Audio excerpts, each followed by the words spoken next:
வணக்கம் நண்பா, welcome to VGSK films. So இன்னைக்கு இந்த பார்க்க போகிறோம்னா, நம்ம சீனு ராமசாமி டேரக்டரில் நம்ம ஜி பிரகாஷ் ஆக்டிங்கில் அப்கம் ரிலீஸ் ஆகக்கூடிய ஒரு தமிழ் திரைப்படம் தான் இடி முழக்கம்.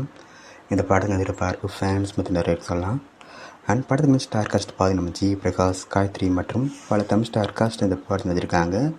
ஸோ இந்த படத்தை பற்றி இப்போ என்ன அப்படி பார்த்தீங்கன்னா, இந்த படத்தை சாங்கிக்கு தரம் பண்ணியிருக்காங்க, அந்த ஒரு தப்பு பண்ணியிருக்காங்க. அந்த படத்தை இப்போ மே மந்த்து தேட்டருக்கு பண்ணியிருக்காங்களாம். ஸோ வெயிட் பார்ப்போம் இந்த படம் எந்த படத்தை பண்ண போகிறாங்கன்னு. படத்துக்குன்னா அஃபிஷியல் ரிஸ்ட்ரிக்ட் பார்த்தீங்கன்னா அப்படியே கிடச்சதுமே நான் மட்டும் கன்ஃபார்ம் அப்ளை பண்ணுறேன். இப்படி பிடிச்சிருந்தா லைக் பண்ணுங்கள், கமெண்ட் ஷேர் பண்ணுங்கள், அண்ட் மறக்காம நம்ம சேனலை சப்ஸ்கிரைப் பண்ணிக்கோங்க.